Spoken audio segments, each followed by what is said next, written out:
Jangan-jangan ini yang menyebabkan prosesnya berjalan agak lama sampai tadi 20 lebih saksi diperiksa.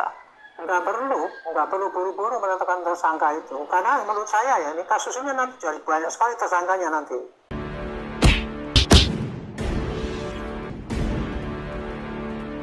Assalamualaikum warahmatullahi wabarakatuh. Om Swastiastu, Namo Buddhaya, salam kebajikan. Sahabat-sahabat dimanapun juga berada, hari ini kita akan update ya informasi terkait soal perkembangan kasus Roy Suryo CS.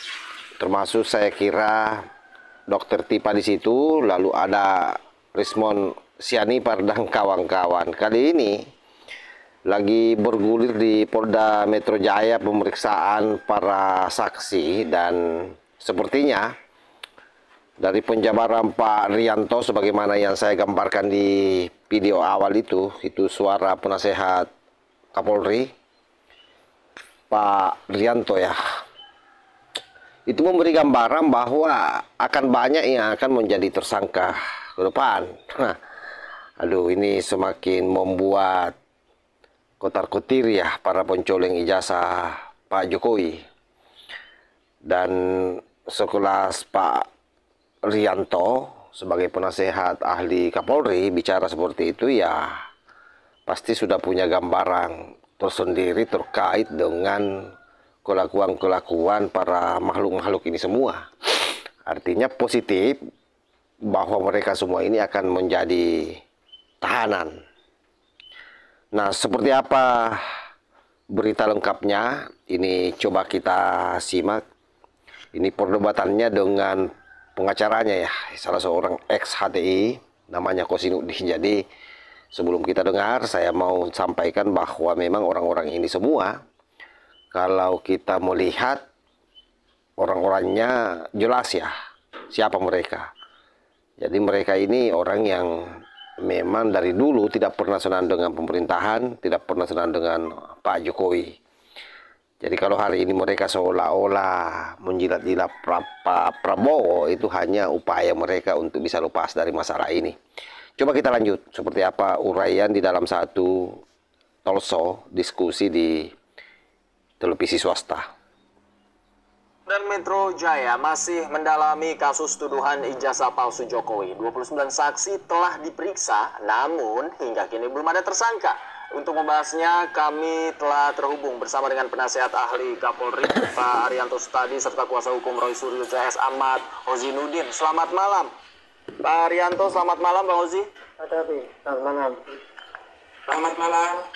Baik, saya ke Pak Arianto terlebih dahulu. Pak Arianto, polisi sudah periksa, ada banyak sekali saksi nih, ada 29 dalam kasus ini. Namun belum ada tersangkanya. Kalau dari persepsi Anda, sebenarnya apa yang dicari oleh penyidik?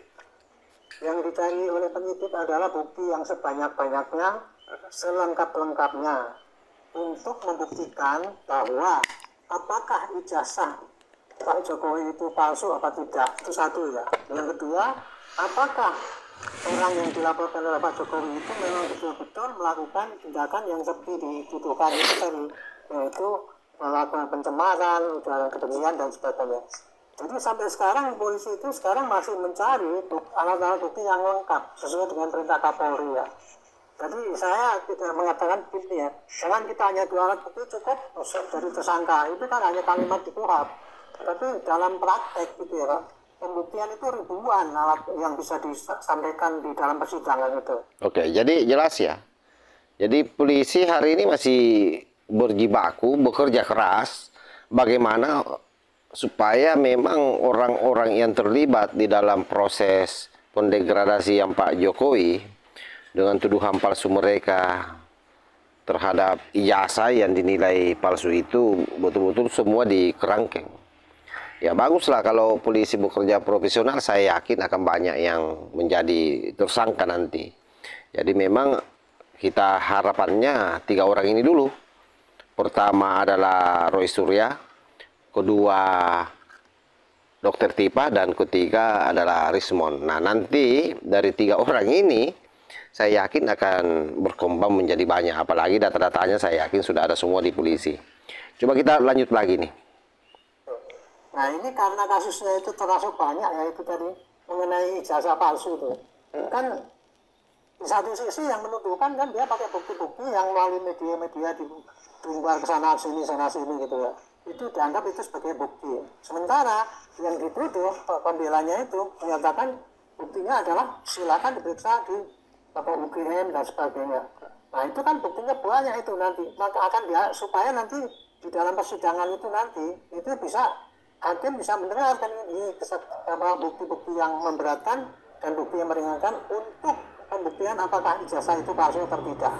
Nah sementara kasus itu kan juga sama juga yang satu LP yang di Polda Metro itu untuk membuktikan alat-alat bukti itu apakah benar disangkakan itu mencemarkan nama, ujaran kebencian, fitnah, provokasi dan sebagainya itu bisa dilihat dari bukti-bukti yang ada gitu. Itu yang selama ini terjadi gitu.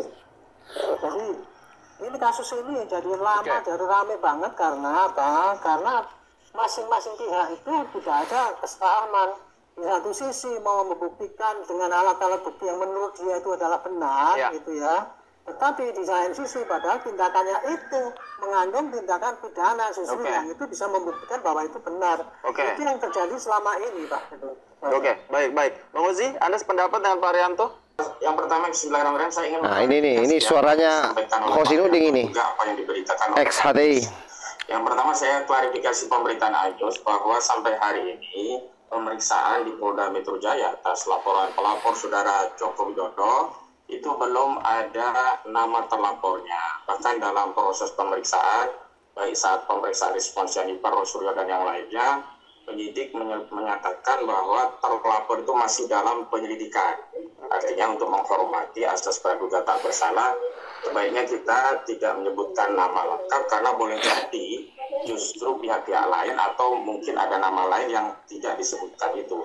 Memang sejumlah inisial itu muncul, tapi inisial itu justru muncul dari kuasa hukum pelapor. Tapi dalam konteks pelaporan pidana yang mengikat bukanlah statement dari kuasa hukum pelapor, tapi apa yang menjadi penjelasan resmi dari penyidik saat penyidik melakukan klarifikasi terhadap klien kami di Polda Metro Jaya. Yang kedua, saya juga klarifikasi Pak Arianto, jadi tidak ada pasal terkait ujaran kebencian, juga terkait provokasi ya yang di Polda Metro Jaya.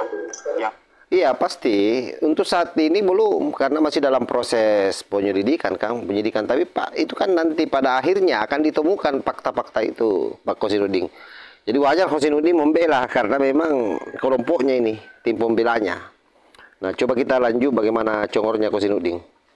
Ada benar tadi ada pencemaran 310 KUHP, fitnah 311 KUHP, kemudian menyerang kehormatan melalui sarana ITE 27A Undang-Undang ITE. Juga ada dua Undang-Undang ITE ya, pasal 35 dan pasal 32 berkaitan dengan melakukan tindakan terhadap data-data elektronik yang dianggap menjadi otentik begitu. Sehingga saya mau luruskan tidak ada pasal provokasi, tidak ada pasal ujaran kebencian.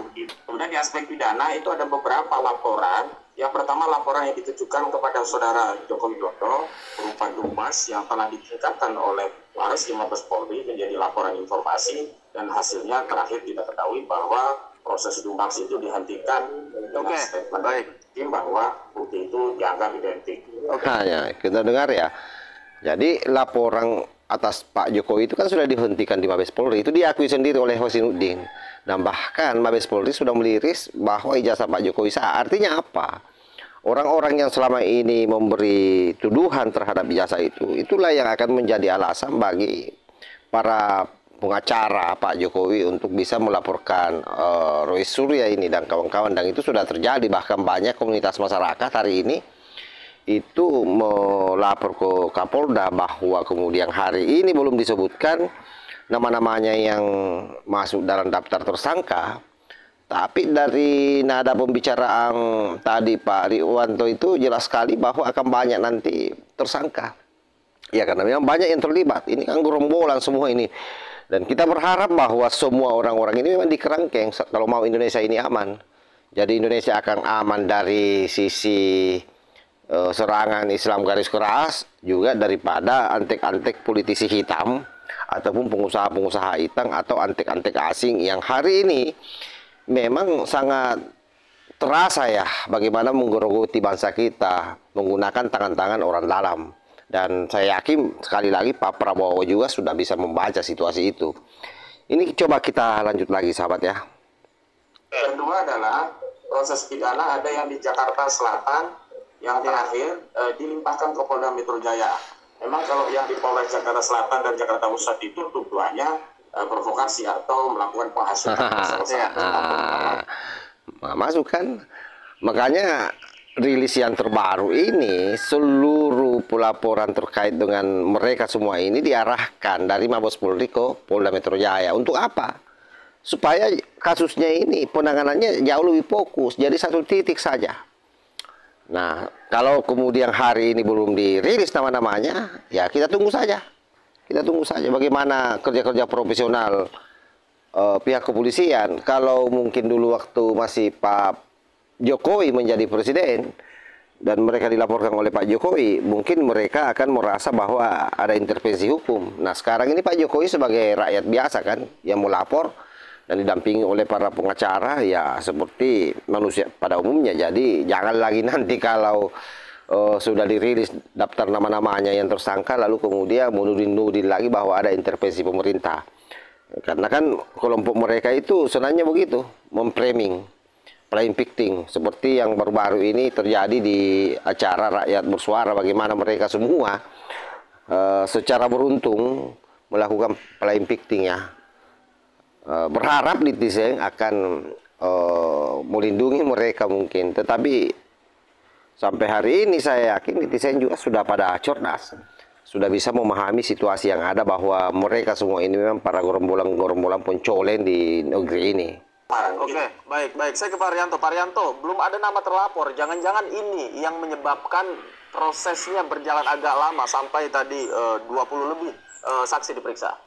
Nggak perlu buru-buru menetapkan tersangka itu. Karena menurut saya ya, ini kasusnya nanti jadi banyak sekali tersangkanya nanti. Aha, dengar kan? Banyak tersangkanya. Media selama ini dalam rangka membahas kasus ini, itu banyak sekali bertebaran tindakan-tindakan pidana yang isinya ujaran kebencian, fitnah, provokasi dan sebagainya. Benar itu Pak Rianto. Itu polisi itu ya. Nanti dibuat posko pengaduan khusus untuk pelaporan terutama yang di dunia digital itu yang ikut-ikutan menyebar hoaks. Pengusutan lagi untuk tindak pidana yang dilakukan itu gitu. Dalam rangka untuk pembuktian pada masyarakat bahwa setiap tindak pidana itu harus diklarifikasi apakah ini betul apa tidak dan harus dibawa ke persidangan. Menurut Pak? Oke, saya kira jelas sahabat ya. Ini sudah cukup panjang. Intinya bahwa orang-orang yang akan terlibat nanti ini, yang akan menjadi tersangka, ini akan banyak. Banyak sekali. Jadi tidak saja aktor-aktornya yang muncul ke permukaan, yang selalu diundang di televisi, tetapi juga mereka yang ikut-ikutan menyebarkan fitnah keji terhadap Pak Jokowi melalui media sosial. Jadi wajarlah kalau prosesnya lama. Nah, hari ini ya kita lihat sendirilah bagaimana sikap mereka semua yang merengek.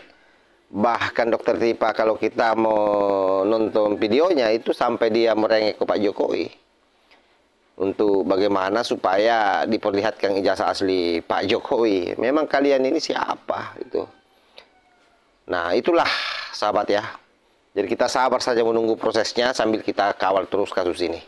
Wallahul muwaffiq ila aqwamit thoriq. Wassalamualaikum warahmatullahi wabarakatuh.